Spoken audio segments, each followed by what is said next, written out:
Question number 1. Tellurium is an element in group 16. The most common isotope of tellurium is 130 Te. Its electronic configuration is this. Complete table 1.1. Nucleon number लिखें, number of neutrons लिखें इसके, और number of electrons लिखें. जो number of nucleons कितने होंगे ये लिखे 130, right. So for the most common one it's going to be 130 nucleon numbers. अब हमें न्यूट्रॉन्स और प्रोटॉन्स लिखने के लिए तो पहले तो हम प्रोटॉन निकाल लेते हैं. तो प्रोटॉन निकालेंगे कहां से? पीरियोडिक टेबल में. चलो ठीक है, ग्रुप 16 है. Let's search in group 16. Let's go to the periodic table. Group 16, group 16 ये रहा. टेलुरियम का क्या आ रहा है? टेलुरियम का आ रहा है 52. Its atomic number 52. ठीक है, so let's go back over here. यानी उसके प्रोटॉन्स जो हैं, इसके जो प्रोटॉन्स हैं वो 52 है. तो न्यूट्रॉन्स कितने हो जाएंगे? न्यूट्रॉन्स ऑब्वियसली हो जाएंगे 130 माइनस 52, राइट. Easy PG. इसमें तो आई होप कोई मुश्किल ना हो. 130 minus 52 that is 78. Yes, thank you Sadaf.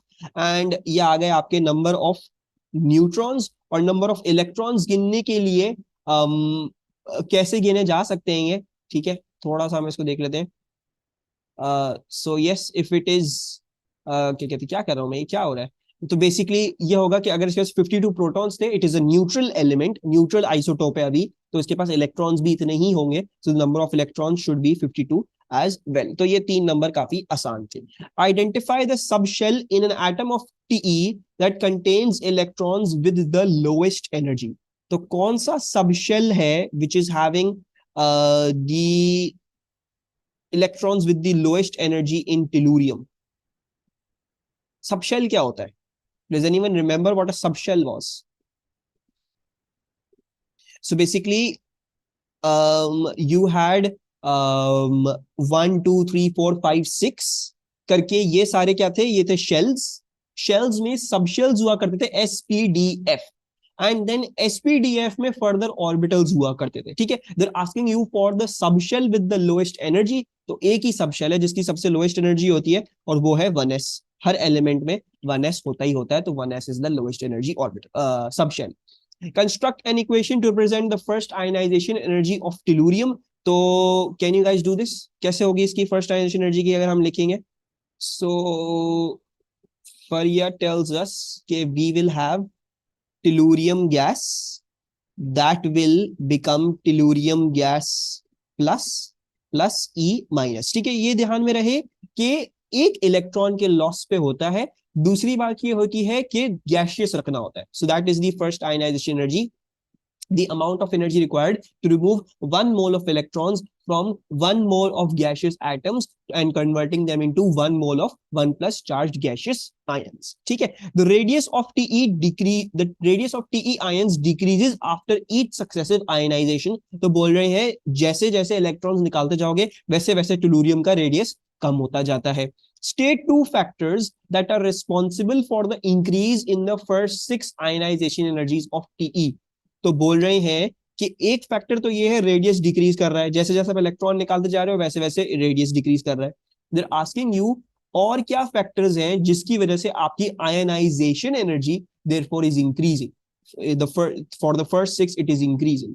What other factors do we discuss जब हम बात कर रहे होते हैं आयनाइजेशन एनर्जी के बारे में? तो we talk about the nuclear charge. So nuclear charge increase कर रहा है, डिक्रीज कर रहा है?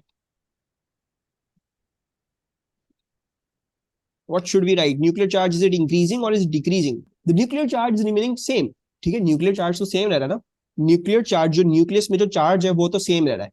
हो ये रहा है कि प्रोटॉन नंबर पर इलेक्ट्रॉन नंबर इंक्रीज कर रहा है. That is happening because electrons धड़ाधड़ कम हो जा रहे हैं. इलेक्ट्रॉन्स आर गेटिंग लेस लेकिन प्रोटॉन्स कांस्टेंट ही है. तो न्यूक्लियर चार्ज सेम ही है. The nuclear charge remain same but as the electrons are decreasing there are more protons per electrons, therefore a stronger nuclear attraction is experienced. ठीक है, तो थोड़ा सा इसको elaborate करके लिख लेते हैं.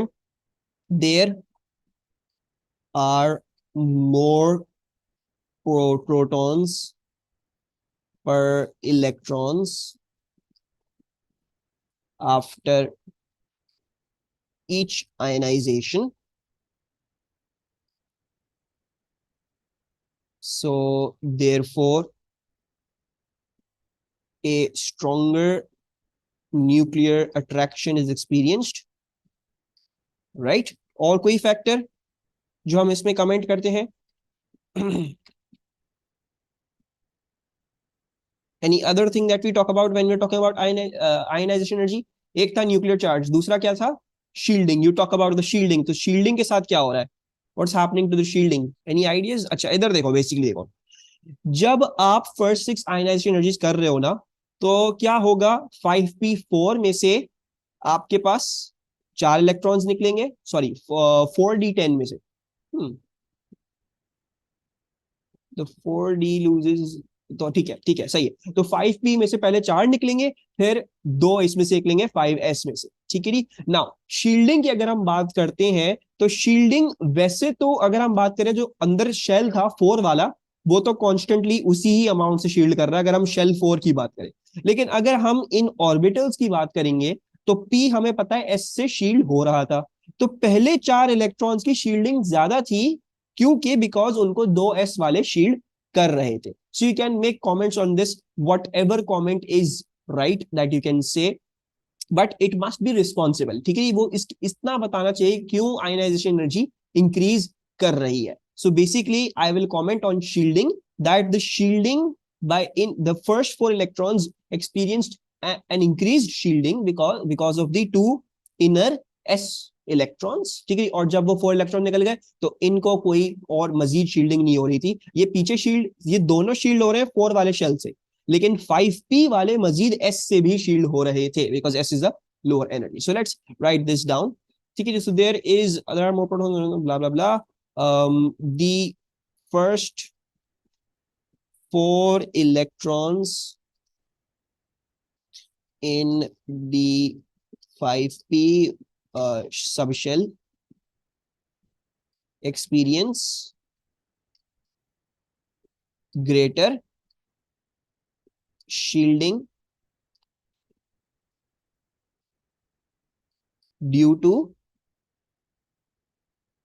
the 5s electrons. ठीक है जी. और ऑब्वियसली जब आपने 4 को खत्म कर दिया और आप फिफ्थ और सिक्स्थ की बात करोगे, तो फिफ्थ और सिक्स्थ को वो इंक्रीज शील्डिंग नहीं मिल रही है, बिकॉज उनके नीचे कोई और सब शेल नहीं है जो उनसे कम एनर्जी का है. हाँ, 4 से दोनों को मिल रही थी, लेकिन 5p वाले को 5s से भी मिल रही थी, तो 5p के पास ज्यादा शील्डिंग थी और 5s के पास थोड़ी. अब ये बोल रहे हैं sketch a graph in figure 1.1 to show the trend in the first 7 ionization energies of tellurium. Okay, now look at this. हमें ये पता है कि जनरली इंक्रीज कर रहा है टिल द फर्स्ट 6 आयनाइज, हमें पता है जनरली इंक्रीज कर रहा है. लेकिन अब हमें थोड़ा सा स्मार्ट होना है इसके बारे में, क्योंकि हमने ऊपर कुछ बातें लिखी हैं और कुछ बातें हमें पता भी हैं. दिस इज इन ग्रुप 16, तो इसका मतलब ये है कि 6th इलेक्ट्रॉन लूज करने के बाद बहुत बड़ा जंप आएगा, right? Because then there will be a huge gap, you know that. So basically 6 और 7 के बीच में बहुत बड़ा गैप होगा, there will be a huge energy difference gap. ठीक है. दूसरी बात आपने क्या कही? आपने ये भी कहा है कि 5p मजीद शील्ड हो रहे थे. 5p वाले तो शील्ड हो रहे थे, 5s वाले इतने शील्ड नहीं हो रहे थे. So basically I am going to draw the graph something like this. ठीक है, let's draw the graph something like this, कुछ इस तरीके से. देन इसमें जो है वो मजीद थोड़ा सा इंक्रीज दिखाते हैं, समथिंग लाइक दिस. ठीक है, and then there is going to be a huge gap over here. ठीक है, सो जस्ट अंडरस्टैंड कि मैंने दिखाने की क्या कोशिश करी. आई फर्स्ट ऑफ ऑल शोन कि भाई देखो, जनरल इंक्रीज होगा जब आयनाइजेशन एनर्जी इंक्रीज, जब आप इलेक्ट्रो सक्सेसिव आयनाइजेशन कर जा रहे हो, तो जनरल इंक्रीज होता है, वो हमें पता है, बिकॉज रेडियस छोटा होता जा रहा है, ज्यादा न्यूक्लियर अट्रैक्शन हो रही है, तो ज्यादा एनर्जी लगती जाती है उनको हटाने के लिए. You all know that. So इसलिए जनरल इंक्रीज हो रहा है. लेकिन हमने एक बात और डिस्कस की थी, पहले चारों को ज्यादा शील्डिंग लग रही थी, दे वर एक्सपीरियंसिंग मोर शील्डिंग, तो इनमें जो इंक्रीज हो रहा था वो इतना ड्रास्टिक नहीं था. ठीक है जी, I have shown it with a lesser gradient. लेकिन जैसे ही 5p वाला खत्म हुआ, मैं 5s में आया हूं, तो इन दो को वो इंक्रीज शील्डिंग नहीं मिल रही है, right? So therefore them not having an increased shielding, तो मैंने जो है वो क्या देखा है, मैंने बेसिकली इनको कुछ ऐसे करके दिखाया. I have shown that it as a more steeper part, showing that कि यहां जो जनरल इंक्रीज था, अब यहां पे थोड़ा ज्यादा इंक्रीज हो रहा है, बिकॉज वो शील्डिंग जो रोक के रख रही थी, जो थोड़ा सा बचा के रख रही थी इलेक्ट्रॉन्स को to experience the full nuclear attraction, वो यहाँ पे प्रेजेंट नहीं थी, 5s की यहाँ पे प्रेजेंट नहीं थी। And then you also know कि 6 to 7 जाते हुए आपकी मजीद, जब आपने 6th इलेक्ट्रॉन खो दिया तो आपने शेल चेंज करना है, तो अब आपको बहुत ज्यादा एनर्जी चाहिए होगी, तो 6 और 7 के बीच में आपका बहुत बड़ा गैप आना चाहिए, राइट। अच्छा, TE reacts with F2 at 150 degree Celsius to form TeFx. Molecules of TeFx are octahedral with bond angles of 90 degree. Explain why TeFx is octahedral with bond angles of 90 degree. तो क्यों ये octahedral है? Why is that? Can anyone tell? Remember the fact that Te is in group 16. Yes, very good. Very good, Aman. Aman has identified by Te is in group 16. तो Te के पास कितने हैं? 6 valence electrons है, right? So अगर इसके पास 6 valence electrons हैं, तो ये 6 फ्लोरीन्स के साथ बॉन्ड कर सकता है। और हमें पता है जब कोई चीज 6 के साथ बॉन्ड करती है तो वो ऑक्टाहीड्रल ही बनाएगी। So we will say that Te has 6 valence electrons and so forms 6 bonding pairs with with fluorine, ठीक है। so therefore your TeF6 is क्या कहते हैं octahedral, और 90 डिग्री क्या है, क्यों है, इसकी भी थोड़ी वजाहत कर दें तो VSEPR थ्योरी जो थी उसका थोड़ा सा हम लिख देंगे। so TeF6 has all bond angles 90 degree as all bonds repel each other equally, ठीक है। each other equally ये याद रखना है, जब भी इक्वली रिपेल करते हैं, जैसे ट्राइगोनल प्लेनर था तो ट्राइगोनल प्लेनर में भी इक्वली रिपेल करते हैं तो सारे बॉन्ड एंगल क्या आते हैं, 120 डिग्री आते हैं, right. Similarly if we talk about like for example linear वाला, तो लीनियर में क्या होता है, लीनियर में 180 डिग्री का एंगल होता है, राइट। इसके अलावा we talked about the octahedral या ट्राइगोनल पिरामिडल की, अगर बात ट्राइगोनल बाय पिरामिडल की बात करते हैं तो वो यहां से ट्राइगोनल होता है इस प्लेन में, और इसके ऊपर एक और इसके नीचे एक। सो ये भी इक्वली एक दूसरे को क्या कर रहे होते हैं, because there all that. And then the last one was in octahedral, octahedral में कुछ ऐसा स्ट्रक्चर था, right. So because all are bonding pairs, सारे के सारे बॉन्डिंग पेयर्स और सिंगल बॉन्डिंग पेयर्स हैं, so therefore they are all equally repelling and therefore the bond angle chosen for them is that all of them are 90 degrees, ठीक है। so that is the explanation for this. Moving onwards, TeFx reacts with water to form tellurium hydroxide and hydrogen fluoride. The oxidation number of tellurium does not change during this reaction. Construct an equation for the reaction of TeFx with water. So this should be easy. TeF6 reacts with water to form TeOH, ठीक है। अब ये देख लें जरा, Te खुद क्या है, Te खुद जो है वो 6 प्लस है, right. I hope you understand this. F minus था, जब ये 6 इधर गया वो माइनस उधर गया, राइट। सो Te खुद जो है वो 6 प्लस है। OH क्या होता है, OH होता है minus, right. OH is minus. So basically ये उधर जाएगा ये उधर आएगा, सो ये हो जाएगा TeOH6, ठीक है। It will be TeOH6 and you're forming hydrogen fluoride, ठीक है। अब हमें क्या करना है, all we need to do is we need to balance this. So let's balance this out. TeF6 है तो इधर हमें 6F करने पड़ेंगे, right. And then 6 hydrogens 12 hydrogens, so you will have to do 6 this as well, इसको भी 6 करना पड़ेगा। 6 ऑक्सीजन 12, और ये सब कुछ आपने कर लिया। Now if you are comfortable with it, अगर आपको समझ में आ रहा है कि क्या होंगी क्या कहते हैं स्टेट्स, तो गो फॉर इट। लेकिन अगर आपको समझ में नहीं आ रहा है, so do not right the states, ठीक है। स्टेट्स अगर लिखोगे गलत हुई तो मेरा मार्क्स लगेगा। नहीं समझ में आ रहा है, एग्जामिनर नहीं बोला स्टेट्स लिखो, तो वही मसला है, स्टेट्स नहीं लिख के आओ। तो इसमें मैं स्टेट्स नहीं लिखूंगा, मुझे TeF6 नहीं पता किस में होगा, मुझे TeOH6 नहीं पता, although considering it to be something like an ionic compound, लेकिन जरूरी नहीं, ठीक है। So therefore I am not writing the states with them. फिर बोल रहे हैं name the type of reaction that occurs when TeFx reacts with water. तो इस रिएक्शन को हम क्या बोलेंगे, what is this reaction called? Faria says that you will call this hydrolysis. ये hydrolysis है. Is this hydrolysis? Does anyone agree with Faria? Yes. So yes, this is hydrolysis. ठीक है जी. This is a hydrolysis reaction he, because आपने पानी के साथ react किया है और पानी ने TeF6 जो TE और फ्लोरीन के बॉन्ड थे वो तोड़ डाले हैं, खुदा के लग गया. So this will be known as a hydrolysis reaction. ठीक है जी. जब भी पानी is being used to break some bonds, आप उसको हाइड्रोलिसिस कह सकते हो. तो इसमें पानी ने तोड़े हैं बॉन्ड, खुदा के लग गया है. This will be known as hydrolysis. A neutralization reaction occurs when NaOH aqueous is added to H2SO4 aqueous. Equation 1 is this. Define enthalpy change of neutralization. किसको याद है, किस तरह लिखते थे हम ये? So is it the amount of energy released, absorbed, both, या दोनों में से कोई भी नहीं?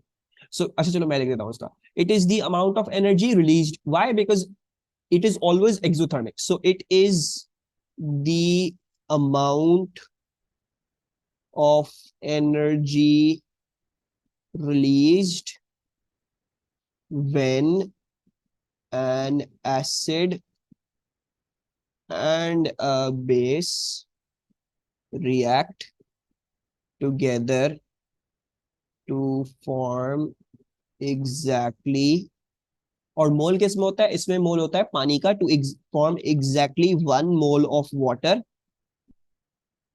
एंड ऑलवेज रिमेंबर, स्टैंडर्ड पूछा है नहीं, स्टैंडर्ड नहीं पूछा, खैर हम स्टैंडर्ड लिख देते हैं. Amount of energy release when an acid और base react to form exactly 1 mole of water under standard conditions. ठीक है जी. So this is the definition for delta H neutralisation. ठीक है. Okay. An experiment is carried out to calculate delta H neutralization for the reaction between NaOH aqueous and H2SO4 aqueous.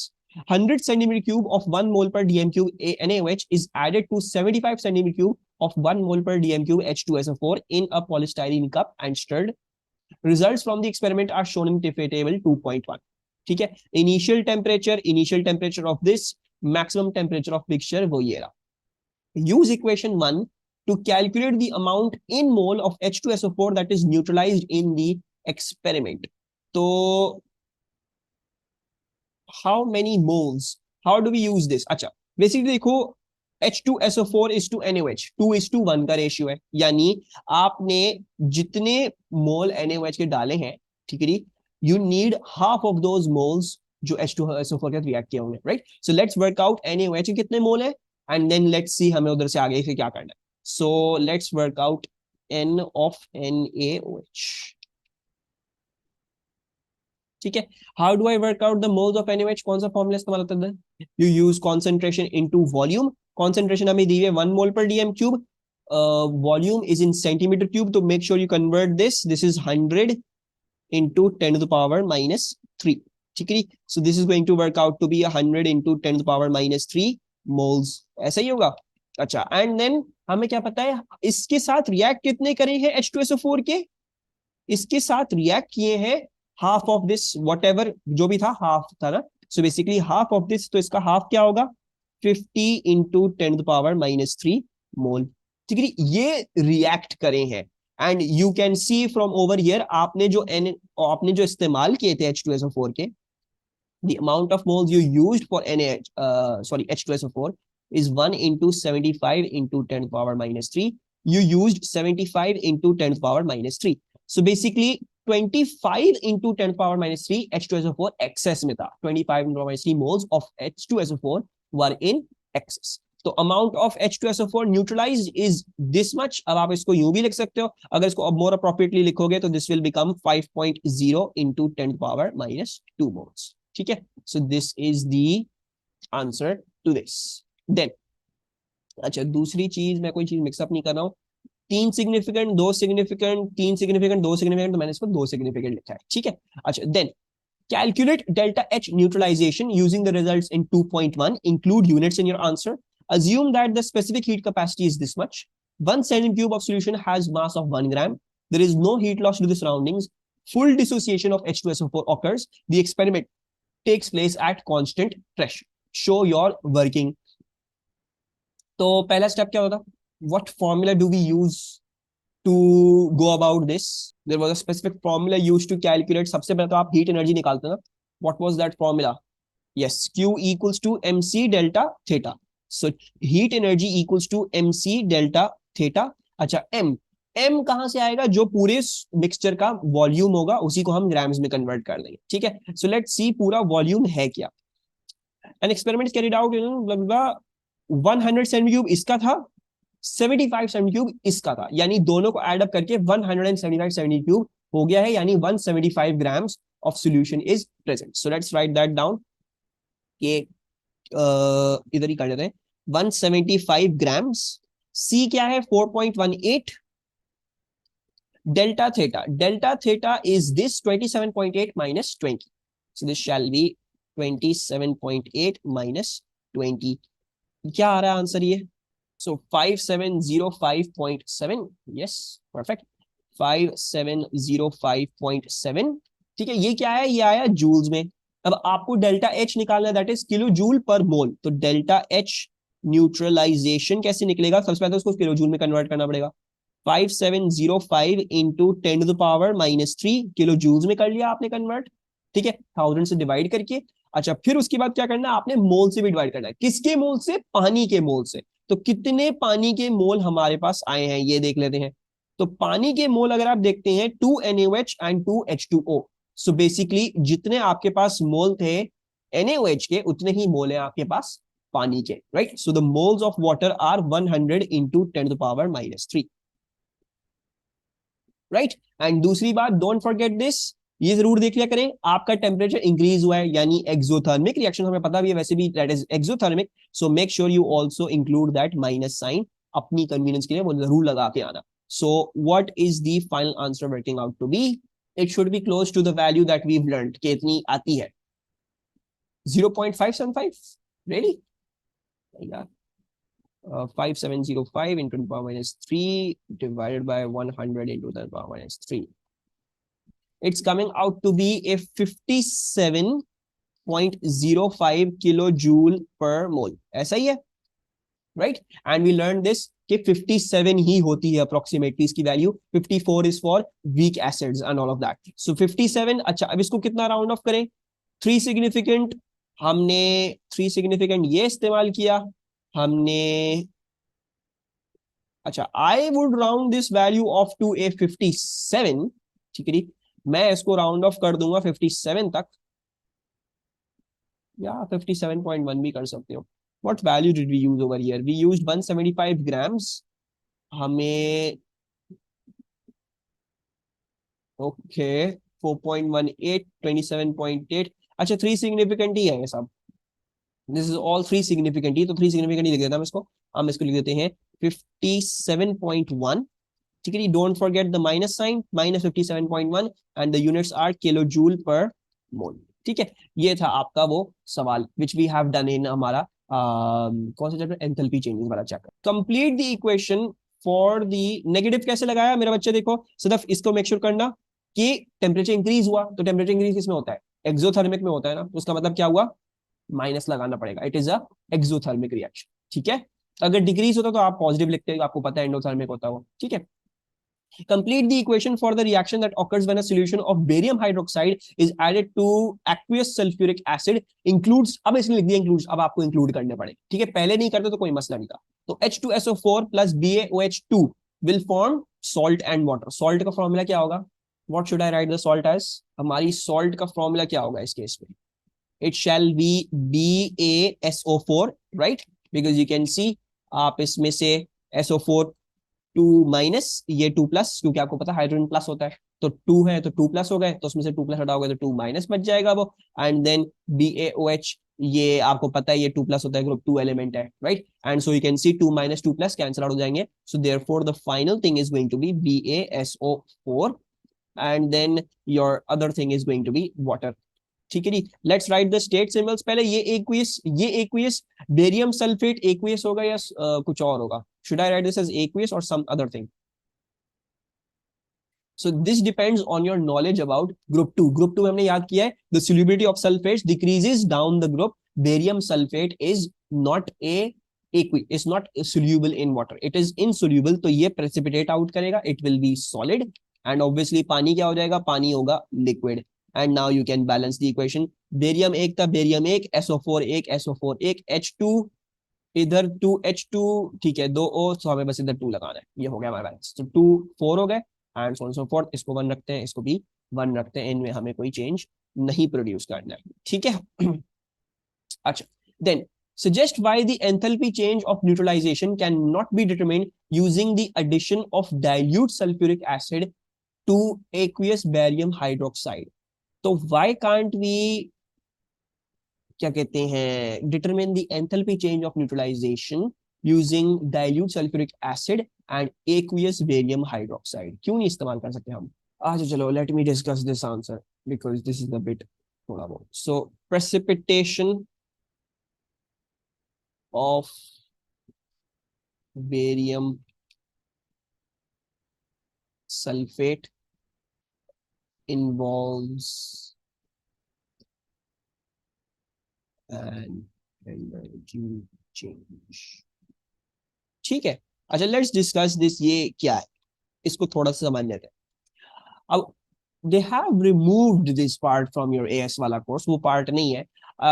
ये होती है enthalpy change of, you might have studied in A2, अभी फिलहाल इसको बोलते हैं एंथैल्पी चेंज ऑफ सॉल्यूशन, ठीक है। So basically whenever you're dissolving something, उसमें भी एक एनर्जी चेंज होता है, ठीक है। इसी तरह जब कोई चीज प्रेसिपिटेट आउट कर रही है, ठीक है, it's not remaining in aqueous form, वो एक्वियस फॉर्म नहीं, वो अब सॉलिड फॉर्म में बदल के वो प्रेसिपिटेट आउट कर रही है, तो उसको भी एनर्जी दरकार, इट ऑल्सो रिक्वायर्स एनर्जी। सो इसलिए अगर आप इस केस में करोगे तो कुछ एनर्जी ये सॉलिड बनने में ले जाएगा, तो जो असल में जो आपकी जो एंथैल्पी चेंज आप निकालोगे पूरा टेम्परेचर चेंज मेजर करके और करके, तो you will get a wrong temperature change, because कुछ इसमें प्रेसिपिटेशन आउट हो गई है, वो कुछ एनर्जी ले गया। So therefore the working that you do would then be wrong, it won't give you an accurate result, ठीक है। समझ में आया? कोई प्रॉब्लम तो नहीं इसमें? आई don't know why they put this up in here, हालांकि उन्होंने हटा तो दिया है। Have you guys studied enthalpy change of solution? Enthalpy change of solution hydration पढ़ लिया होगा अब तक तो A2 में, आई थिंक पहला ही चैप्टर है वो उसमें, A2 में पढ़ लिया। Enthalpy change of solution hydration है, फिर उसकी क्या कहते हैं, you have those Hess cycle those chapter में और सब चीजें, ठीक है। तो मुझे भी थोड़ा रिवाइज करना है, थोड़ा सा इस साल पढ़ाना है, तो doing for that as well. Okay, chlorine reacts with silicon to form silicon 4 oxide, describe the appearance of silicon 4 oxide at room temperature and pressure, state its structure and bonding. तो याद है किसी को व्हाट वाज दी, क्या कहते हैं, structure, what was the, क्या कहते हैं, अपीयरेंस? अच्छा, अपीयरेंस से ऑब्वियसली देर टॉकिंग अबाउट के अच्छा, एक तो कलरलेस बता दिया, कलरलेस बता दिया है हमें फरिया ने, और कोई चीज appearance, is it a solid, liquid और गैस, ये याद है? So we're going to take Faria's answer. It is a colorless something. ठीक है, although you can also write yellow over here. It is a colorless liquid. ठीक है, colorless liquid होता है रूम टेम्परेचर एंड प्रेशर पे, and इसकी bonding और structure क्या है, ये सिंपल मोलेक्युलर होता है, इसमें simple molecular covalent bonding, simple molecular plus covalent bonding, ठीक है। तो सिलिकॉन का ऑक्साइड इज जाइंट, सिलिकॉन खुद जायंट कोवेलेंट है, लेकिन जो है सिलिकॉन, क्या कहते हैं, क्लोराइड जो है, that is a simple molecule and has covalent bonding in it, ठीक है। अच्छा, only fluorine was gas, for if you asking in group 17, तो yes only fluorine was gas, but ये पीरियड 3 का सवाल है, ठीक है। सिलिकॉन 4 ऑक्साइड हमने वहां, सिलिकॉन 4 क्लोराइड हमने वहां पर पढ़ा है, ठीक है। क्लोरीन भी गैस होता है, सॉरी, ग्रुप 17 में फ्लोरीन भी गैस है, क्लोरीन भी गैस है, ब्रोमीन लिक्विड है, आयोडीन सॉलिड है, ठीक है जी। बट ये बुक सवाल नहीं है, इट्स सवाल ये है कि पीरियड, जो पीरियड 13 में हमने जो पढ़ा है वो सब पीरियोडिसिटी में, तो वो उसके हवाले से सवाल है, ठीक है। अच्छा, samples of magnesium chloride and phosphorus 5 chloride are added to separate beakers of cold water. Complete table 3.1, ignore temperature changes when considering observations for these reactions. तो magnesium chloride appearance at room temperature कैसा होता है ये? How does magnesium chloride look at room temperature? Solid. And can we, नहीं not liquid, solid होगा ना मेरा बच्चा, आयनिक आयनिक कंपाउंड है, so it's a solid. And can we comment on the appearance, मतलब कलर ऑफ इट? कलर के बारे में कुछ बोल सकते हो? कलर के बारे में कुछ नहीं बोल सकते, चलो हम कलर लिखेंगे, दफा करो, हमें कलर की जरूरत भी नहीं है. So we are not going to write the colour, हम सिर्फ सॉलिड ही लिखेंगे. यस वाइट सॉलिड होता है, बट चलो हम सॉलिड ही लिख रहे हैं, कोई मसला नहीं. I was just seeing. अच्छा, फास्फोरस 5 क्लोराइड, PCl5. PCl5 क्या होता है रूम टेम्परेचर प्रेशर पे? अच्छा ये भी मैं दिखा. PCl5 is also solid. ठीक है, PCl5 is also solid. It is also a solid. आपके पास जो है वो PCl5 जो इस्तेमाल हो रहा है. अच्छा, then one similarity in observation on addition to cold water. तो what would be the observation? अच्छा ये याद कर लो कि मैग्नीशियम क्लोराइड पानी में डिजोल्व कर जाता है. मैग्नीशियम क्लोराइड पानी में डिजोल्व कर जाता है. MgCl2 plus H2O. This forms you, मतलब सिर्फ डिजोल्व होता है, इसको कोई रिएक्शन नहीं है and so for sort, but it dissolves. ये ब्रेक डाउन कर देता है Mg plus and 2Cl minus में ब्रेक डाउन कर देता है, डिजोल्व कर जाता है. ठीक है, मजीद हमने क्या बात करी थी? हमने ये बात करी थी क्योंकि Mg के पे 2 प्लस का चार्ज है, तो वो वाटर को आयनाइज करके H प्लस आयन रिलीज करवा देता है. सो बेसिकली ये याद होगा कि जब ये एक्वियस में होता है तो इसकी पीएच क्या आती है? वो आती थी तकरीबन तकरीबन 6 के अराउंड. 7 नहीं होती थी, न्यूट्रल नहीं होती थी, 6 होती थी, थोड़ी एसिडिक होती थी. और जब AlCl3 ऐड होता तो फिर उसमें pH 3 डाली थी, और क्योंकि वो 3 प्लस का था. ठीक है, फॉस्फोरस क्लोराइड के साथ क्या होता था? फॉस्फोरस क्लोराइड के साथ ये होता था कि PCl5 when added to water, आपके पास वो बनाता था, याद करो PCl5 जब पानी में ऐड होता है तो फिर क्या, वो OH ग्रुप को रिप्लेस कर सकता है इसमें से. सो बेसिकली ये बनता था आपके पास, OH ग्रुप को रिप्लेस करके वो HCl बनाएगा. ठीक है, फिर इसके अलावा POCl3 बनाता है, right. And in this case you would also form, एक सेकंड, हम जो है वो फॉस्फोरिक एसिड भी बनाएंगे. एक second, let me check. I don't, नहीं इसमें वो भी होता है, H3PO4 भी होता है. ठीक है, you would also form this, H3PO4 भी बनता है. You form two acids, H3PO4 and HCl, and POCl3, ये भी होता है. ठीक है, बहरहाल आई डोंट एग्जैक्टली, खुद भी मुझे याद नहीं अभी वो इक्वेशन एग्जैक्ट क्या थी. दैट ऑब्वियसली यही होगा कि आप एग्जाम से एक दिन पहले वो जो चीजें हैं जो ये पीरियड 13 वाली है, ग्रुप 2 की कुछ रटने वाली चीजें हैं, ग्रुप 17 की कुछ रटने वाली चीजें हैं, तो वो ऑब्वियसली एग्जाम से एक दिन पहले जरूर है, लाजिमन है कि आप रिवाइज करके जाओगे. ठीक है, but you would get a mixture of two acids, you would get a mixture of two acids. इस केस में आपके पास फॉस्फोरिक एसिड बनता था और हाइड्रोक्लोरिक एसिड भी आपके पास बनता था. ठीक है, अच्छा अब इधर आस्किंग यू एंड MgCl2 मैंने बता दिया कि वो पानी में डिसॉल्व करता है, तो इट डिसॉल्व्स एंड pH 6 हो जाती है, right. Okay, one similarity in addition to water, cold water में जब ऐड करोगे तो इसमें से देख लो कि इसमें से ये सब चीजें डिसॉल्व कर जाएंगी, right. And similarly with MgCl2 वो भी डिसॉल्व कर जाएगा. तो क्या ऑब्जर्वेशन होगी? You will get a colourless solution. या तो ये लिख लो कि द सॉलिड डिसॉल्व्स, या ये लिख लो कि आपके पास कलरलेस सॉल्यूशन आ जाएगा. I am writing down that we will get a colourless solution. ठीक है, क्योंकि सब कुछ डिसॉल्व कर जाएगा. And similarly over here colourless solution. उसके बाद क्या है? वन डिफरेंस इन ऑब्जर्वेशन जब आपके पास होगा तो यहां से नजर आ रहा होगा, क्योंकि ये HCl बना रहा है तो HCl फॉर्म्स स्टीमी फ्यूम्स. आपके पास HCl के स्टीमी फ्यूम्स आएंगे, whereas in the case of MgCl2 you would not be getting any steamy fumes. So you will say that there will be steamy fumes formed, and in this case no steamy fumes formed.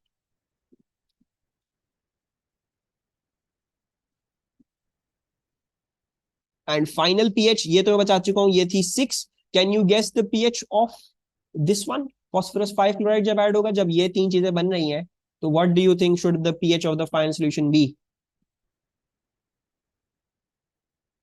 3. I would say it should be more like a 1.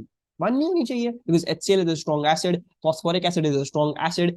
1 to 2 के आसपास होगी ना, right? Although mark scheme में 0 to 4 पूरा allowed है, but still I feel like these are strong acids, so we should be उनको considering as strong acids he. So it should be around, I will say 1. ठीक है, I will say that. मैंने मेरे ख्याल से लिखवाई भी नोट्स में 1 ही है, because these are strong acids. ठीक है, now state the reagent and conditions required for the formation of sodium chlorate from Cl2. Sodium chlorate 5. Does anyone remember what was sodium chlorate 5? ये याद है sodium chlorate 5 क्या था? not UV.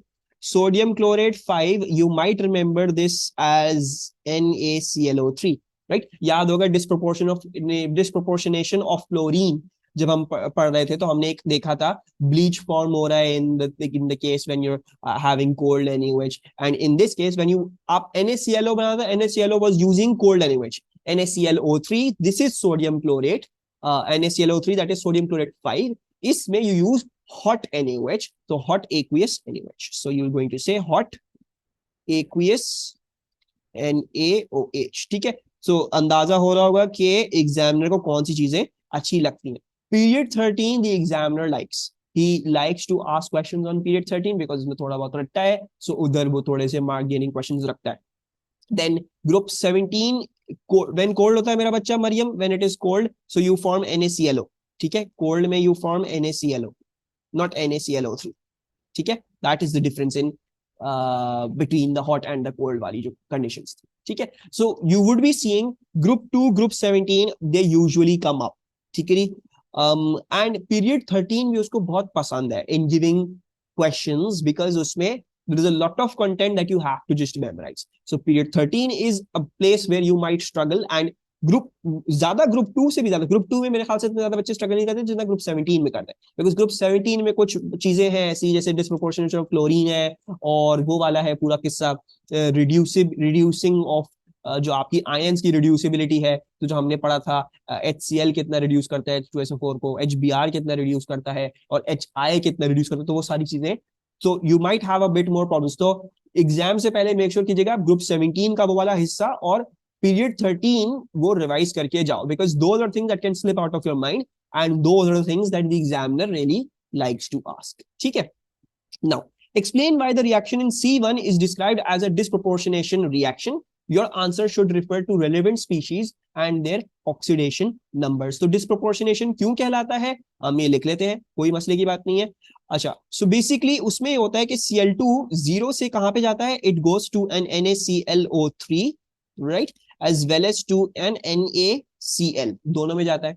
अब इसमें तो आपको पता है क्या होगा, अगर ये प्लस है तो वो माइनस होगा, तो इसमें जो इसकी ऑक्सीडेशन स्टेट है वो है -1, राइट. इसमें क्या होगी, इसमें -2, ये x, ये +1, this is +1 plus x -6, -2 into 3 -6 equals to 0, so x will equals to -6 and this will be +5. So this is therefore called a disproportionation reaction because simultaneous आपकी oxidation और simultaneous आपकी simultaneous आपकी ऑक्सीडेशन हुई और simultaneous आपकी reduction भी हुई है. अब मैंने बोला है specific oxidation numbers, relevant species and specific oxidation, तो आपको ये लिखना पड़ेगा. ठीक है, so therefore those memorisations are important. आपको पता होना चाहिए रिएक्शन में और क्या चीज बन रही थी, क्या हो रहा है क्या नहीं हो रहा. इस केस में वो बैलेंस्ड इक्वेशन का नहीं पूछा वाले ने, तो जस्ट अंडरस्टैंड कि ये चीजें एग्जामिनर को पसंद है. ठीक है, सो Cl2 oxidation state 0, ठीक है जी, reduced to oxidation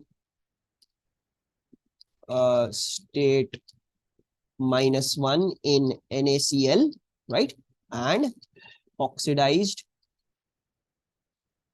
to क्या चीज, oxidized to +5 in NaClO3. ठीक है, so this is the answer to that. Obviously English के लफ्जों में आपके फर्क हो सकता है, मुझे अभी ऐसा लगा कि मैं ऐसा लगता है और आसानी से. Any problems with this question, समझ में आ रहा है,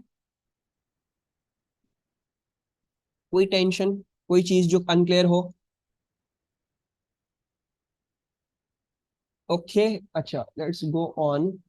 अब यहाँ पे देख रहे होगे, यहाँ से ऑर्गेनिक शुरू हो गई और उसके बाद सारी ऑर्गेनिक ही होगी. Chlorine reacts with methane in series of reactions to produce chloroalkanes. State the conditions required for chlorine to react with methane. What is the condition required? You require UV light. ठीक है, so we're going to write this down, UV light.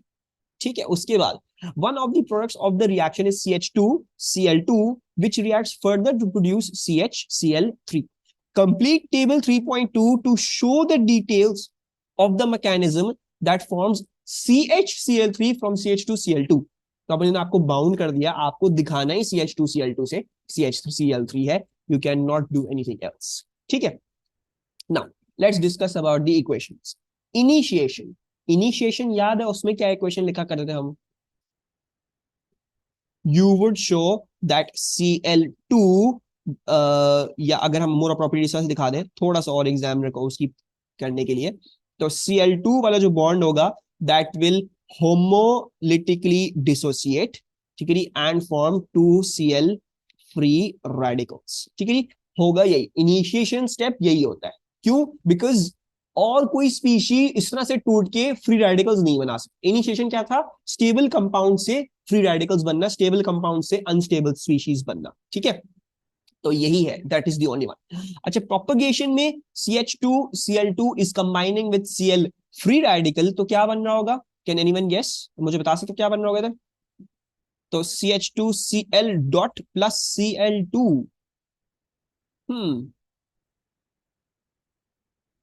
ये बन रहा होगा, क्या बन रहा होगा? CHCl2 plus Cl2। अच्छा, लेट्स डू दिस, याद करो C ये है, ठीक है, इट्स Cl, इट्स, अच्छा मैं जो हूं ना इसको इधर से काटता हूँ, Cl H and H, and ये आ गया आपका क्या चीज है? Cl2 है ना, Cl फ्री रेडिकल, तो Cl फ्री रेडिकल है, ठीक है। नाउ Cl फ्री रेडिकल है आपके पास, अब क्या होगा? अब ये होगा कि this bond homolytically dissociates, right, and ये अपना यहां पे ले आता है और ये अपना लोन पेयर इस्तेमाल करके इधर आ जाता है। So this is basically going to form you CCl H का फ्री रेडिकल प्लस HCl, ठीक है, not Cl2, it will form you HCl over here. So basically this is going to be CH2, sorry, CHCl2 free radical plus your क्या कहते हैं HCl molecule, ठीक है। Always make sure propagation में क्या होगा? One stable combines with one unstable to produce one unstable and one stable, ठीक। propagation ये है कि बस वो एक आपकी वो रह रही होती है, स्टेबल अनस्टेबल, स्टेबल अनस्टेबल ही बन रहा होता है, उसमें कोई और चीज नहीं है। And the last thing is termination, और आपको ऐसी वाली टर्मिनेशन करनी है जिसमें CHCl3 बन रहा हो, तो you need to get two free radical species and then combine them in such a manner so that they become that। तो कौन सी free radical species है जो इधर लिखूं तो ये चीज बनेगी? which two species should I be using? very good Sadaf, so Sadaf says sir CHCl2 हो गया एक, ये वाला free radical जो आपने इधर लिखा है, और दूसरा free radical जो है वो क्लोरीन का free radical होगा, और ये दोनों कंबाइन करके क्या बन जाएंगे? yes, these two will combine and form you your CHCl3, ठीक है। एमन और मरियम को समझ में आ रहा है? कोई प्रॉब्लम तो नहीं है इसमें? No problem, okay. CHCl3 and HF are used to form CHClF2 in a substitution reaction, ठीक है। Construct an equation for this reaction, तो कोई मसले की बात नहीं है।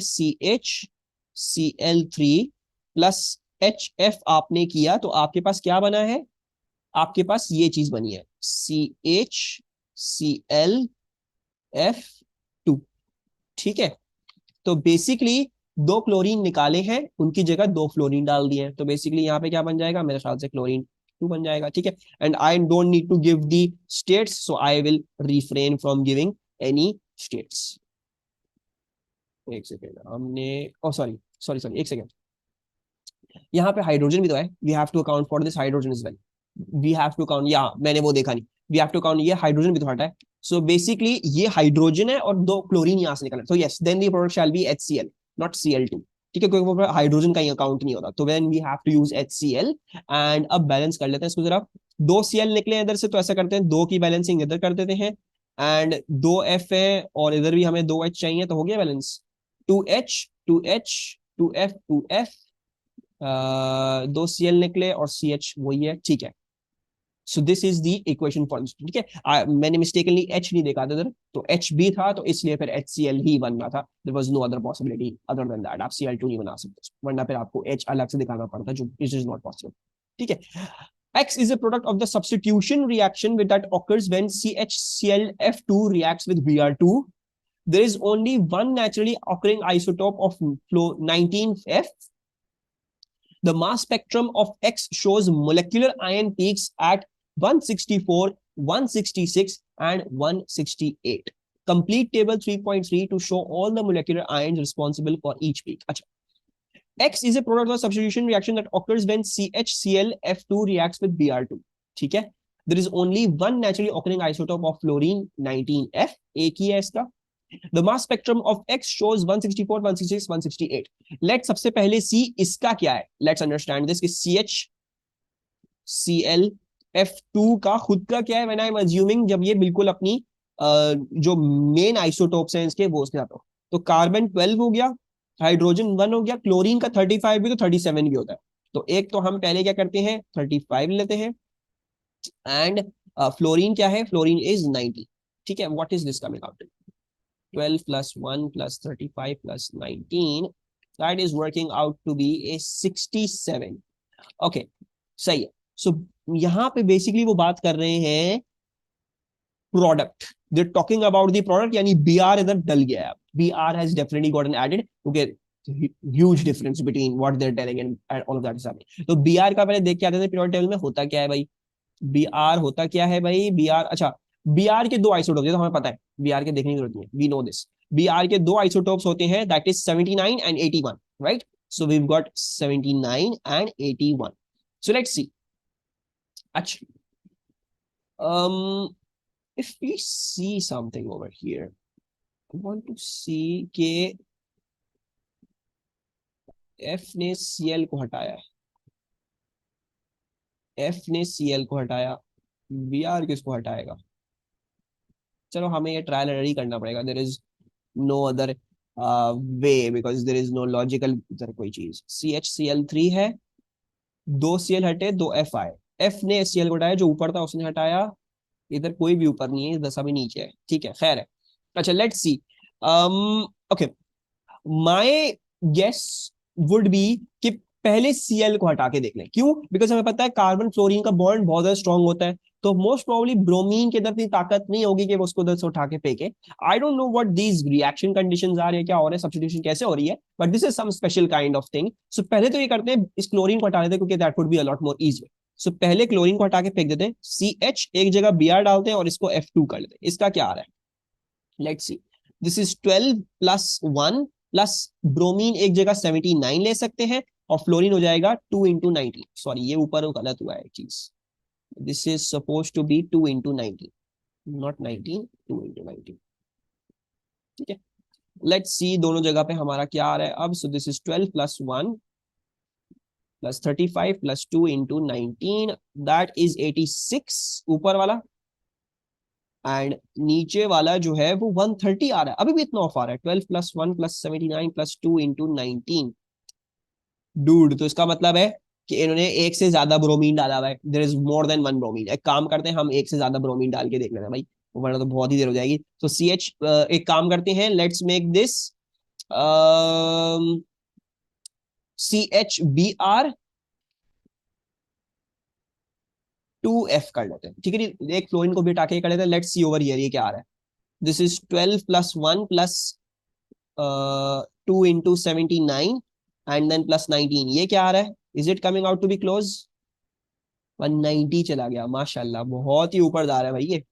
तो देन क्लोरीन और ब्रोमीन इस्तेमाल करके देखते हैं, बिकॉज ब्रोमीन दो डालने पे बहुत ज्यादा ऊपर चला गया, which is one second we don't need. So अच्छा, फ्लोरीन को हटा के एक जगह ब्रोमीन डालते हैं, यही होगा और क्या होगा. सो CHCl एंड देन Br, और Br और एक F है. ठीक है, एक फ्लोरीन को हटा के मैंने एक ब्रोमीन डाला. Let's see. 12 plus 1 plus chlorine का 35 रखते हैं, ब्रोमीन का 79 रखते हैं और फ्लोरीन का 19 है.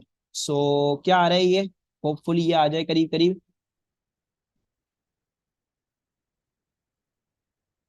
ये क्या आ रहा है? 12 प्लस 1 प्लस 35 प्लस 79 प्लस 19, 146 आ रहा है. This is still way too far for us. ये अभी भी हमसे काफी दूर. ओह, अच्छा, सॉरी, माय बैड. एक सेकेंड,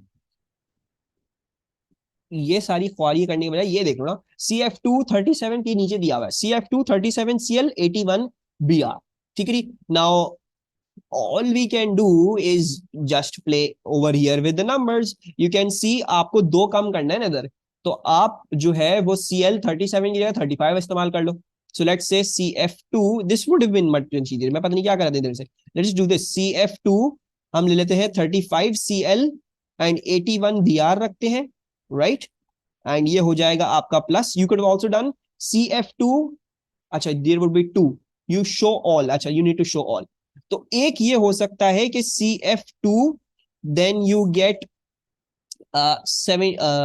35 CL एंड ब्रोमीन को आप 81 ही रखो, ठीक है? क्योंकि आपको दो डिक्रीज करने थे, तो या तो आप क्लोरीन में डिक्रीज कर लो, या फिर ये होगा कि आप क्लोरीन को 37 रखो, ब्रोमीन को 2 से डिक्रीज कर लो, 79 वाला जो उसका पॉसिबल है.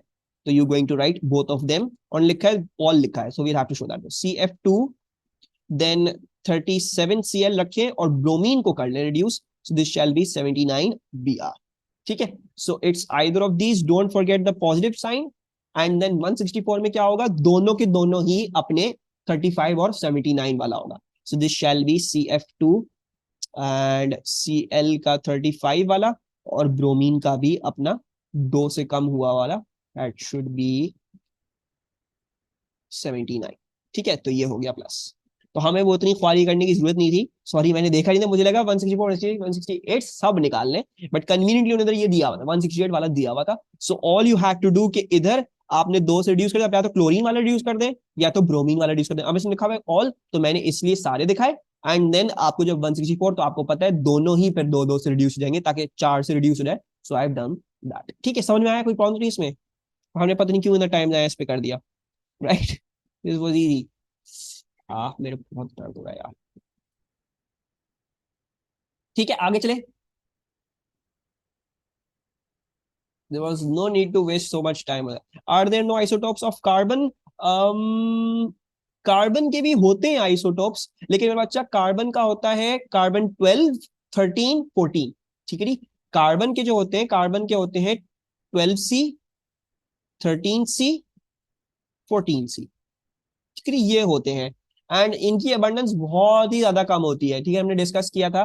तो 100:1.1 की वो होता है फर्क. तो it's not really that significant. बाकी देख रहोगे, क्योंकि जब अगर आप 13 और 14 इस्तेमाल करोगे तो बढ़ जाएगा, राइट? सो उधर देखोगे उन्होंने कार्बन का नहीं लिखा हुआ ना इधर, देयरफॉर दे डिडंट स्पेसिफाई कि कार्बन को देखो.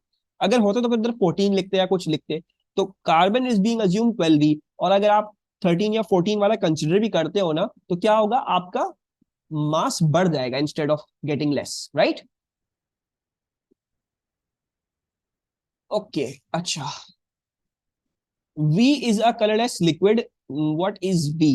V reacts with an excess of LiAlH4 to form W. Draw the structure of W in the box. सबसे पहले तो ये बताओ, V में फंक्शनल ग्रुप्स कौन कौन से हैं?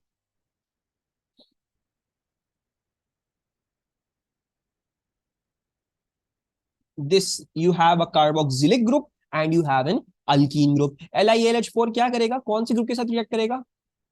It will obviously react with this one, the carboxylic group, right? और carboxylic acid को क्या कर देगा? What's it going to turn the carboxylic acid into? It is going to reduce it into what? It is going to reduce it into a primary alcohol. ठीक है? LiLH4 is a very very strong reducing reagent. तो वो carboxylic को direct उठा के primary alcohol तक ले जाएगा, बीच में आप उसको रोक नहीं सकते हैं. So all you have to do, 1 2 3 4 4 carbon का आपने इधर जो है वो प्राइमरी अल्कोहल दिखा देना है. So this is 1 2, 1 2 3, double bond वहीं पे ही रहेगा. ये क्या बन जाएगा, ये बन जाएगा प्राइमरी अल्कोहल. ठीक है? So it is something like this. Yes, and so as Sadaf told us कि भाई डबल बॉन्ड ओ आप रिमूव कर दें, आपके पास ये स्ट्रक्चर बन जाएगा. एंड देन इट्स रिटन कि भाई identify the role of LiAlH4. तो वी ऑलरेडी नो, फरिया ने हमें बता दिया भाई रिड्यूसिंग एजेंट है, यही रोल है, और क्या रोल है. उसके बाद V reacts to form Z in a single reaction as shown in figure 4.2. How do you form V से Z in a single reaction? एक स्टेप में. Cold dilute KMnO4. तो cold acidified dilute KMnO4 does this, it produces a diol. फिर कह रहे हैं reduce the empirical formula, तो can you guys deduce the empirical formula? क्या आ रहा है इसका? ये एस्टर है, नहीं नहीं ये एस्टर नहीं है, this is a carboxylic functional group, यहाँ पे सेकेंडरी अल्कोहल है, यहाँ पे प्राइमरी अल्कोहल है, ठीक है जी। So it's like a di hydroxy carboxylic acid, di hydroxy, दो हाइड्रोक्सी ग्रुप्स है एंड कार्बोक्सिलिक एसिड। तो अगर देख लोगे तो एक दो तीन चार, अच्छा ये कार्बन है, एक दो तीन चार, एक दो ये हो गया CH2, ये एक दो तीन ये हो गया CH, एक दो ये हो जाएगा CH2, राइट। नाउ एक दो तीन चार, this is C4, then hydrogen एक तीन चार छ, नहीं छह और सात आठ, ठीक है, 8 है, यस H8 है, और ऑक्सीजन कितने हैं, एक दो तीन चार, O4 है। सो दिस बिकम्स 4 से डिवाइड कर दें, CH2O आ जाएगा, this going to B CH2, ठीक है। उसके बाद क्या है, complete table 4.1 to show the number of sp2 and sp3 hybridized carbon atoms that are present in a molecule of V। तो V क्या था, V था ये, इसमें कितने sp2 हाइब्रिडाइज्ड है और कितने इसमें sp3 हाइब्रिडाइज्ड है। नाउ रिमेंबर आप लोग कैसे देखते थे, you use to work it out के इसमें कितने पाई बॉन्ड है, कितने सिग्मा बॉन्ड है, फलाना ढिमका, कैसा है कैसा नहीं, ठीक है। Okay now this is carbon एक दो, this is CH2, this is एक दो तीन, ये CH है, और ये एक दो ये CH है, ठीक है, सॉरी एक दो CH2 है, सॉरी मैं बैठ CH2। अच्छा नाउ रिमेंबर sp3 कब होती थी, sp3 तब होती थी जब आपको 4 सिग्मा बॉन्ड चाहिए थे, right, when you required 4 sigma bonds to form, then you had sp3। so you can clearly see that this one, ये वाला is forming 4 sigma bonds, तो इसमें क्या है, इसमें होगी आपकी sp3 hybridization, right, because this is forming, ये फॉर्म कर रहा है 4 sigma bond, right। अच्छा उसके बाद क्या है, if you look at this one तो ये कितने फॉर्म कर रहा है, एक काम करें, एक काम ऐसा करते हैं, let's write C over here, इसके नीचे हाइड्रोजन इधर, इसके नीचे हाइड्रोजन इधर, ताकि आप लोगों को समझ में आ जाए। और तो this is sigma, this is sigma, this is sigma, this is sigma, तो 4 सिग्मा बॉन्ड्स क्रिएट करने हैं, तो दिस इज sp3 हाइब्रिडाइज। अच्छा इसको भी मैं थोड़ा खोल के ही लिख लेता हूँ, सबको खोल के लिख लेता हूँ, दिस इज C एंड यहाँ पे उसके हाइड्रोजन लगा हुआ है, ये C है, यहाँ पे 2 हाइड्रोजन लगे हुए हैं इस तरह से, ठीक है। अच्छा now if you look at this, तो एक अब ये सिग्मा है, ये भी सिग्मा है, ये भी सिग्मा है, लेकिन एक पाई है, right, one is remaining as pi. तो आपने क्या किया, आपने एक p ऑर्बिटल रिजर्व्ड रखा, किस चीज के लिए, पाई बॉन्ड बनाने के लिए। So you left one p orbital for the pi bond. तो कितने फ्यूज हुए, एक s और दो p, एक s और दो p फ्यूज हुए, तो this one is sp2 hybridised, right, sp3 नहीं है, तीनों की तीनों फ्यूज नहीं करे हमने, हमने एक जो था वो रिजर्व करा for the pi bond. Similarly over here you can see 1 2 3 and 4, चौथा वाला इसका पाई बॉन्ड है, दिस इज आल्सो sp2, ऐसा ही है। And then you can see over here as well, एक सिग्मा होगा इसमें, एक इसमें पाई होगा, ये वाला सिग्मा है, ये वाला सिग्मा है, वंस अगेन वही कहानी है, इसने 3 सिग्मा बॉन्ड्स बनाने थे, तो इसने एक s ऑर्बिटल और 2 p ऑर्बिटल फ्यूज करके ये हाइब्रिड ऑर्बिटल बनाए ताकि सिग्मा बॉन्ड कर सके, और एक p ऑर्बिटल रिजर्व्ड रखा किस काम के लिए, ताकि वो उसको पाई बॉन्ड में बनाने के लिए इस्तेमाल कर सके। सो this is also sp2 hybridized। so 1 2 3 there are 3 sp2 hybridized and 1 sp3 hybridized। so let's say this is 3 and this is 2, oh sorry 2 नहीं था, क्या था, गलत लिख दिया मैंने, 1 था और 3 था, राइट। सबको समझ में आया, कोई प्रॉब्लम नहीं इसमें।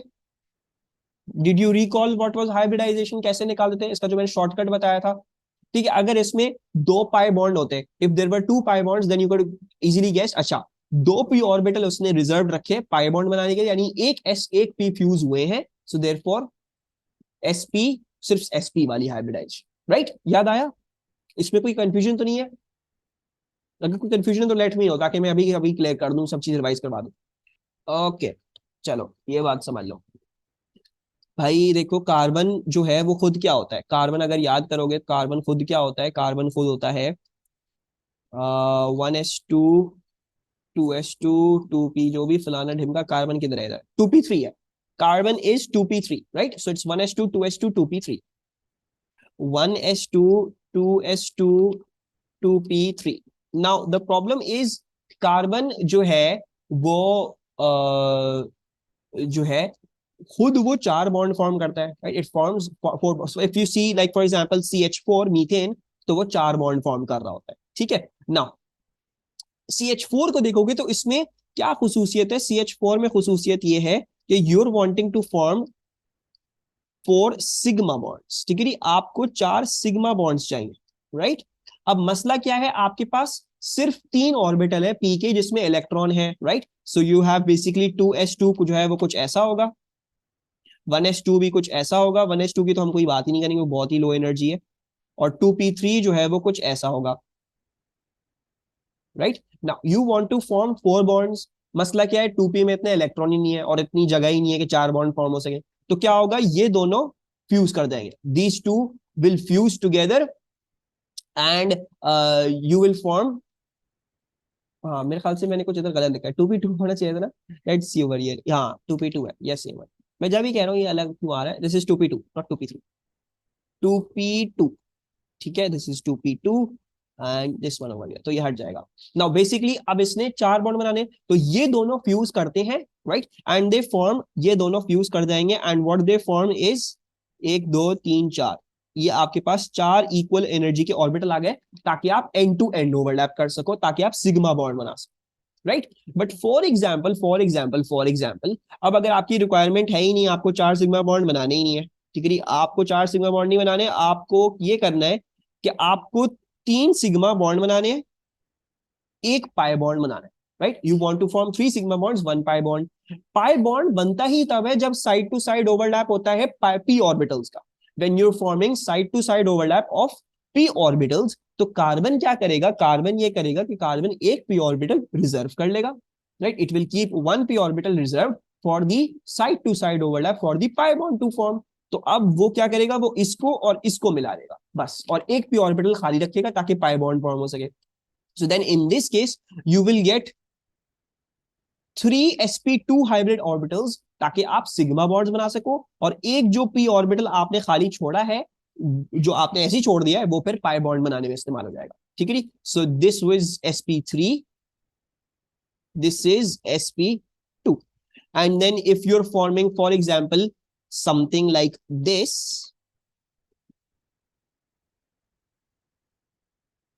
तो इसमें क्या होता है, इसमें एक सिग्मा बॉन्ड, एक सिग्मा बॉन्ड, ये एक सिग्मा बॉन्ड, ये पाए और पाए। अगर एक कार्बन में देखोगे, if you look at one carbon, okay no problem Hamza, if you look at one carbon is forming 2 pi bonds. अब तो 2 पाई बॉन्ड्स किस तरह फॉर्म होंगे, जब 2 पी ऑर्बिटल ये रिजर्व रखेगा, उसको 2 पी ऑर्बिटल रिजर्व रखने का नहीं है, तो वो 2 पी ऑर्बिटल रिजर्व रख देता है, ठीक है? It keeps them reserve. तो बचे कितने पीछे, बचा एक ही पीछे, तो एक और एक एस कंबाइंड है, तो एक पी एक एस कंबाइंड के क्या बनाएंगे, एसपी ही बनाएंगे। So you get 2 sp hybridised orbitals, right? So basically to remember कौन सी हाइब्रिडाइजेशन हो रही है, all you have to remember, all you have to see is कितने पाई ऑर्बिटल्स बन रहे हैं, कितने पाई ऑर्बिटल्स बन रहे हैं, सॉरी कितने पाई बॉन्ड बन रहे हैं। जितने पाई बॉन्ड होंगे उतनी रिजर्व रखने पड़ेंगे आपको पी ऑर्बिटल। अब जैसे इसमें कोई भी पाई बॉन्ड नहीं है, तो आपने सब के सब मिला के क्या कर दिया, आपने sp3 बना दिया, ताकि सारे के सारे सिग्मा बॉन्ड में समाल जाए।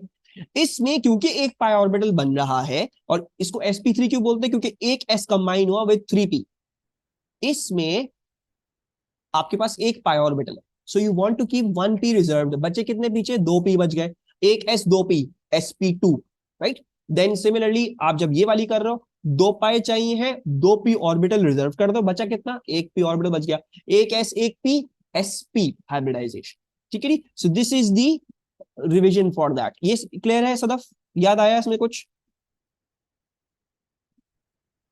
यस अब बेसिकली देखो, all you have to do is you have to see कौन सा पाए है, कौन सा सिग्मा है, क्या है क्या नहीं, ठीक है? So let's go over this जल्दी से अगेन, ठीक है? सो if you see this one, ये वाला कार्बन देखोगे तो इसका ये भी सिग्मा है, ये भी सिग्मा है, ये भी सिग्मा है, ये भी सिग्मा है, यानी इसको कोई पी ऑर्बिटल रिजर्व करने की जरूरत नहीं थी, तो इसने तीनों की तीनों पी उठाए और एक एस इनके साथ जोड़ के जो है वो 3 sp3 hybrid, sorry 4 sp3 hybrid orbitals बना ली। सही है, ये क्लियर है?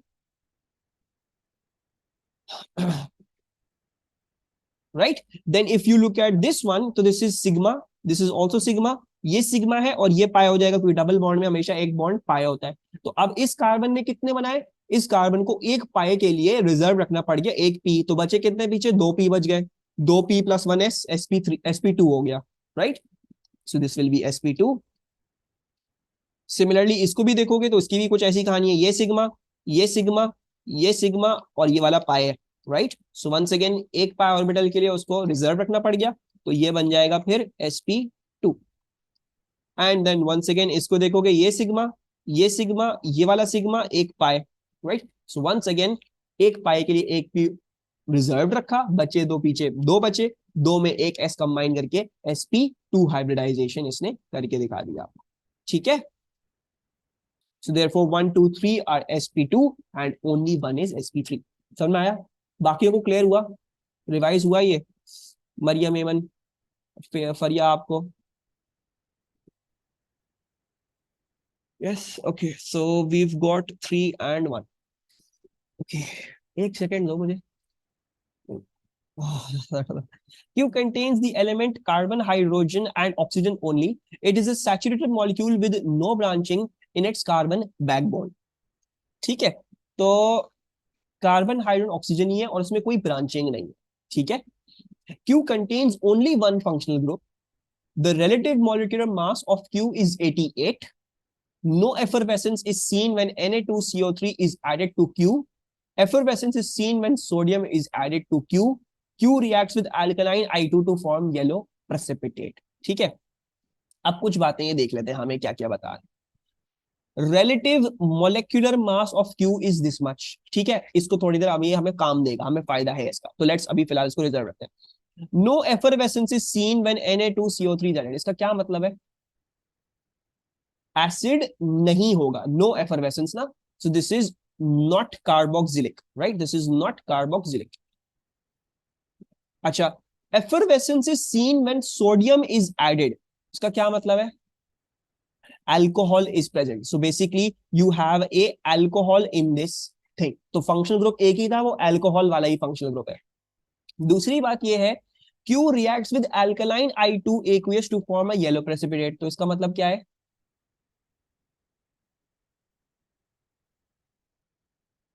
इथेनॉल नहीं, इथेनॉल नहीं, इसका मतलब ये है इथेनॉल, इथेनॉल या सेकेंडरी मिथाइल अल्कोहल या मिथाइल कीटोन, इन चारों में से कोई हो सकता है। It can be any four. Ethanol, ethanol उनका 88 नहीं होने वाला कभी भी, that's too huge for them. तो बचे वही मिथाइल कीटोन या सेकेंडरी मिथाइल अल्कोहल। हमें यह भी पता है कि अल्कोहल है इसमें, तो फिर कौन सा होगा, सेकेंडरी मिथाइल अल्कोहल ही होगा। सो it's a 2 degree methyl alcohol, okay. Now हमें पता है इसका 88 है, उसमें से OH तो है ही है, we know that there is an OH definitely, हमें पता है OH है। So can I to deduce this 88 में से मैं OH का अगर सब्ट्रैक्ट कर लूं ताकि मुझे बाकी का पता चल जाए, बाकी का कितना है, O is 16, H is 1, so this will become 17। Subtract करो, क्या आ रही है value, 88 minus 17, what's that coming out to be, 71। या एक काम करते हैं, हम सिर्फ ऑक्सीजन का सब्ट्रैक्ट कर देते हैं, एक इस तरह से कर देते हैं just to keep it more convenient। 88 minus 16, मैं सिर्फ ऑक्सीजन का सब्ट्रैक्ट कर रहा हूँ, कितना आएगा फिर, 71 है तो 72 आएगा, right.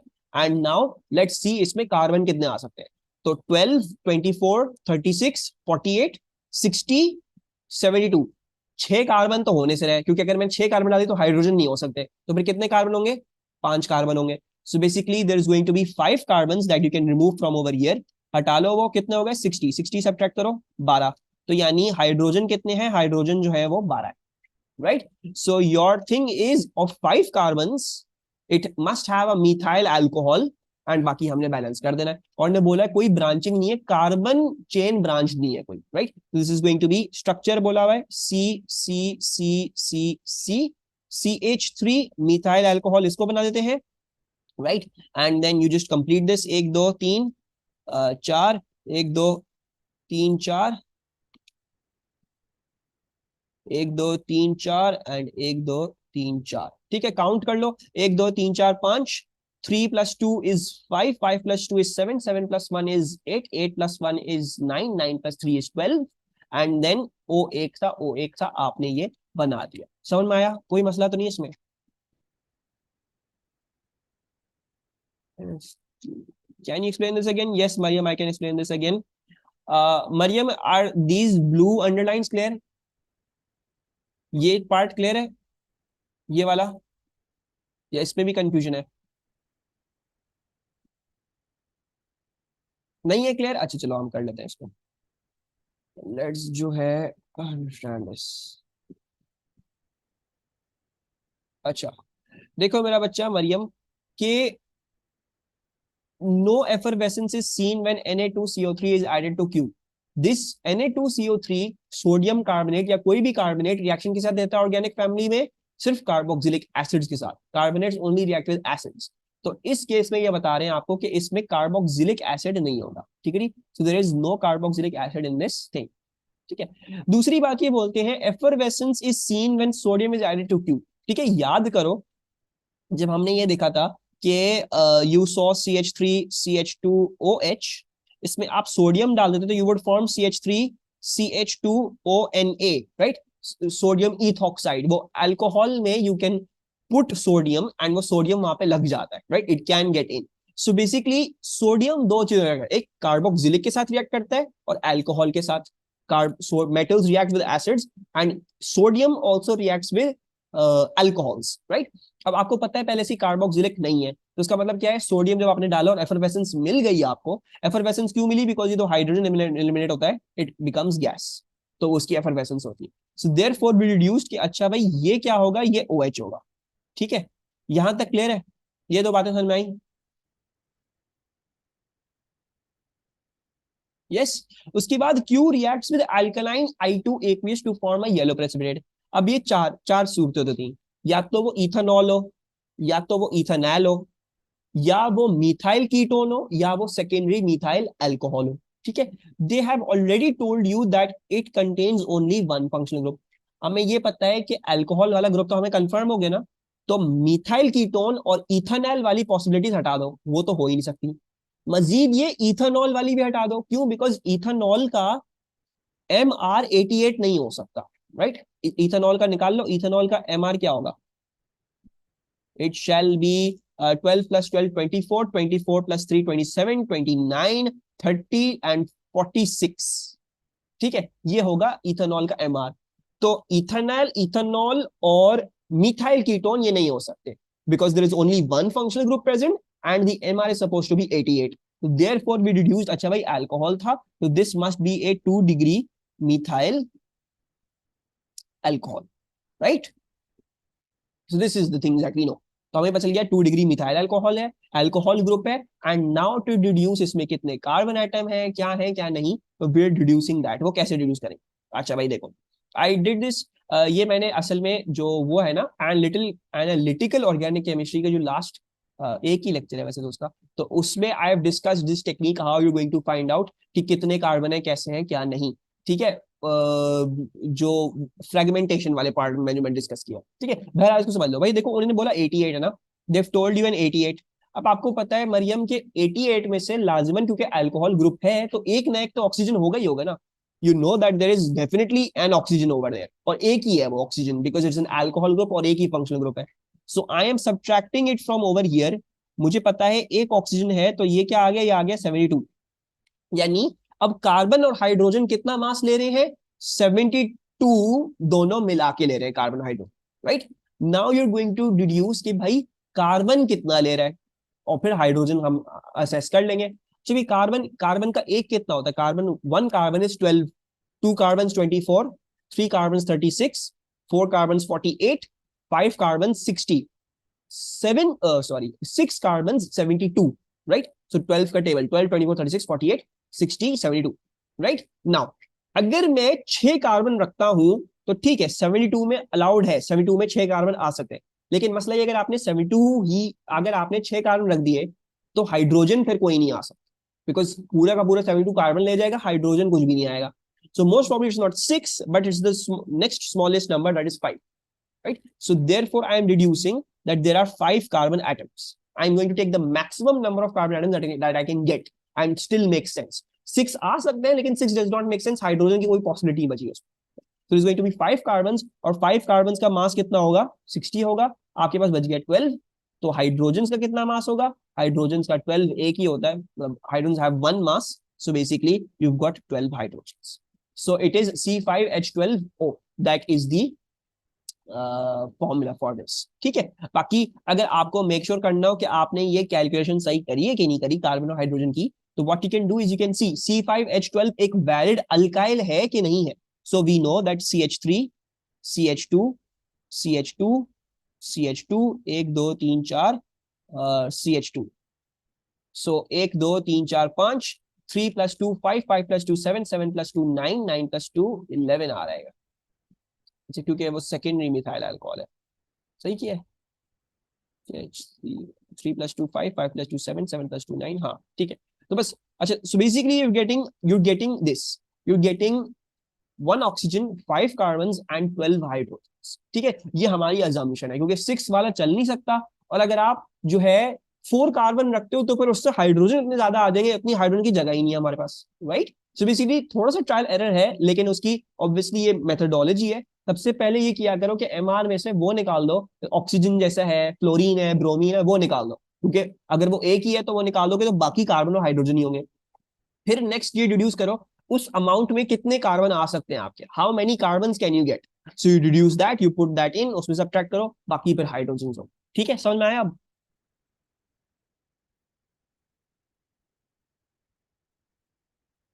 Okay perfect, last question, let's try to get done with this. Last question ये, आई डोंट नो, केमिस्ट्री का पेपर छोटा होता है comparatively, I don't know, physics का पेपर ज्यादा लंबा कैसा आज का। Molecule M is present in petrol, a fuel used in cars, M is saturated non cyclic hydrocarbon, M contains 8 carbon atoms, construct an equation for the complete combustion of M, M is saturated, ठीक है, and it's only a hydrocarbon, यानी क्या है ये, alkane है, right, we know that it should B N alkane. 8 carbon वाला alkane कौन सा होता है, उसका फॉर्मूला क्या होता है? octane, it's C8H18, yes, so C8H18 reacts with oxygen, क्या दो प्रोडक्ट्स फॉर्म होती हैं in a complete combustion reaction, you form CO2 and H2O, yes, can you guys balance this, कैसे करें हम इसको बैलेंस, 9H2O and oxygen फिर, yes सही है, 8 + 8 into 16, 16 + 9 is 25, so you need, yes, 25/2 over here, या 12.5, जो भी जैसे भी लिखना चाहो, so both of them are going to be correct, yes। Describe how the composition of products differs when incomplete combustion of M occurs, तो अगर incomplete combustion होती है तो प्रोडक्ट की कॉम्पोजिशन में क्या डिफरेंस होता है? You need to give 2 valid things, ठीक है, एक नहीं दो बताने होंगे इसमें। ओके बिल्कुल सही है, सो कार्बन फॉर्म्ड, और CO formed, yes, so you have to tell 2 valid things, so CO formed, और कोई चीजें जो आप लोग बता सकते हो, anything else, what other things could you experience in, अगर मैं 4 पॉइंट पूछूं तो 4 पॉइंट क्या हो सकते हैं, और सोचो।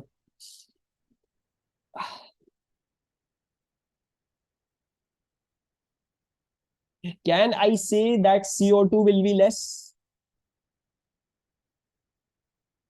कॉम्पोजिशन में डिफरेंस आ गया ना, CO2 विल बी लेस।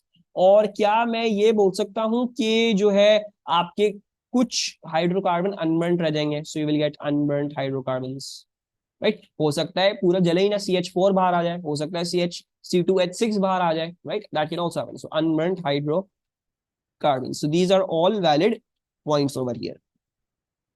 अच्छा, but you gave these two, इसमें मार्क्स मिल जाते, कोई ऐसी बात ही नहीं, 4 ही लेने, मैंने सिर्फ ये डिस्कशन के लिए किया था। When petrol is burned in an internal combustion engine, oxides of nitrogen are released into the atmosphere, oxides of nitrogen are responsible for the formation of acid rain, suggest the conditions required for the production of oxides of nitrogen during combustion of M in an internal combustion engine, use an appropriate equation in your answer। क्या करना है भाई इसमें, क्या पूछा हुआ हमसे ये?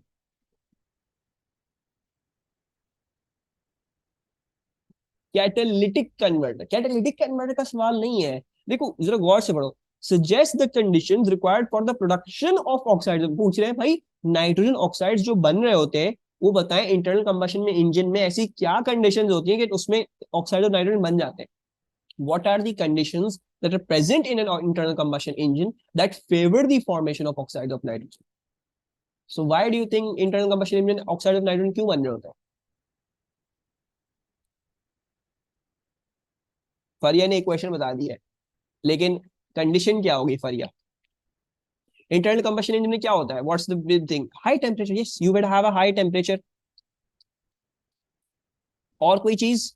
Can I say high pressure as well? So high temperature and high pressure are the conditions. ठीक है. एंड दूसरा हमने क्या करना है? I think we just need to be writing down the thing. Yes, reagent भी पूछा हुआ है. Suggest the condition required for the production of oxide of nitrogen during the combustion of this, high temperature and high pressure are required. नहीं, condition required. हाँ ठीक है. Required. दूसरा ये N2 plus O2 equals to NO. ठीक है. And दो है तो दो कर ले, और इसको कर ले गैस. ये भी गैस है और ये भी गैस है. ठीक है. आप NO2 भी फॉर्मेशन दिखा सकते हैं. मैंने NO की दिखा दी क्योंकि सांधी बैलेंसिंग इसकी उसमें थोड़ी और ख्वाही लगती. ठीक है. So this is the complete answer.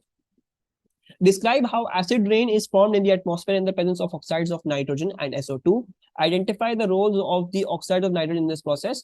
Include all relevant equations. ठीक है जी. तो हमें क्या पता है? हमें पता है obviously NO and यानी NOx, basically NO and NO2 both, they catalyze the formation of SO3 from SO2. ठीक है. तो हम ये पूरा लिखते हैं. Let's write this whole thing down. So NOx catalyze the formation of SO3 from SO2. याद है किसी को कैसा होता था? So SO2 plus NO2 free radical would form SO3 plus NO free radical, right? And then NO free radical would combine with loose oxygen in the atmosphere, so O2, and then would eventually then once again become into NO2. ठीक है. और हम इसको half O2 कर लेते हैं. So you can see overall equation क्या हो जाएगी? SO2 plus half O2 equals to SO3. सब कुछ कैंसिल हो जाएगा बाकी सारी चीजें. ठीक है. SO2 plus half O2 equals to SO3. This would become the overall equation. अच्छा, ये आ गई आपकी क्या कहते हैं, कैटलाइजेशन की मैंने दिखा दी है. ठीक है. इसको आप ओवरऑल भी लिख सकते हो, आप इसकी ओवरऑल भी लिख सकते थे. ठीक है. तो अगर मैं इधर ओवरऑल भी लिख दूं तो मैं नीचे थोड़ी सी जगह इसलिए छोड़ना चाह रहा हूँ, मुझे उधर कुछ और लिखना है. So SO2 plus half O2 equals to SO3. ठीक है. ये अभी लिख के आ जाओ तो बेहतर है. And then finally acid rain कैसे फॉर्म हो रही है ये भी दिखाना है. हमने तो सिर्फ ऑक्साइड ऑफ सल्फर दिखाया है कैसे फॉर्म हो रहा है, हमें वो भी दिखाना है कैसे फॉर्म हो रही है. So basically SO3 plus H2O will dissolve in water and form you H2SO4 sulfuric acid, and I think this is balanced. तो this is gas, या बल्कि छोड़ो, हम करने लिखेंगे तो सब चीजें लिखनी पड़ जाएंगी. नो. अच्छा, लास्ट क्वेश्चन. ये लास्ट क्वेश्चन तो नहीं, खैर. State one other type of air pollution that is caused by the production of oxides of nitrogen in internal combustion engine. What is the other type of air pollution? याद है, we studied this very peculiar name. इसका short form याद हो तो बेहतर हो जाएगा. Photochemical smog. Yes, you can write photochemical smog भी. ठीक है. और फोटोकेमिकल स्मॉग होती क्यों थी?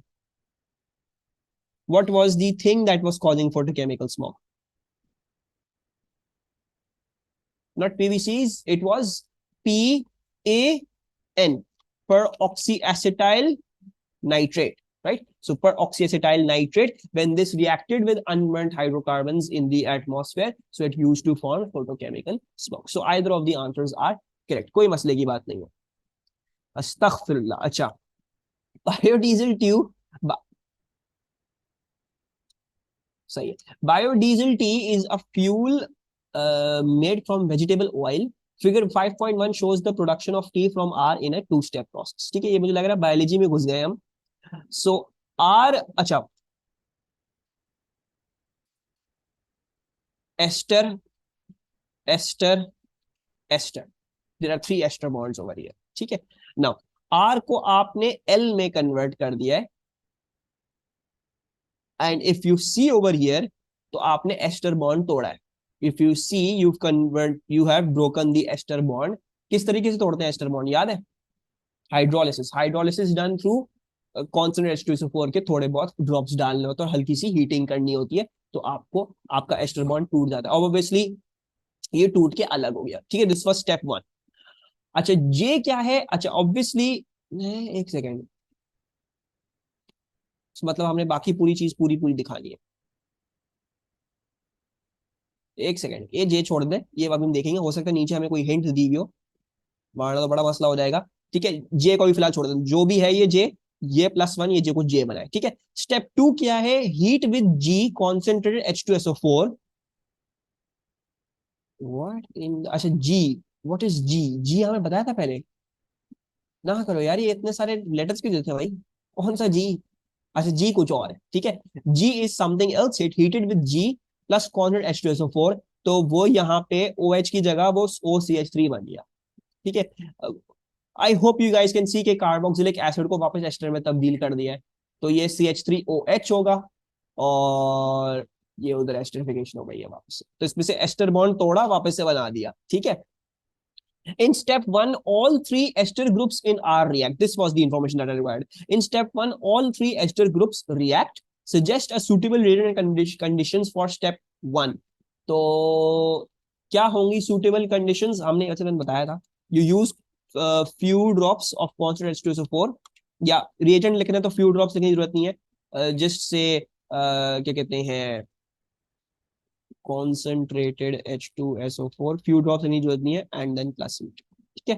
This is used to hydrolyze and ester, ठीक है, you can hydrolyze an ester in this way, sorry concentrated नहीं है, my bad, yes this is dilute, this is not concentrated, this is dilute, ठीक है। सो dilute H2SO4 plus heat, ये आ गया आपका for तोड़ने का। फिर बोल रहे draw the structural formula of J in the box in figure 5.1,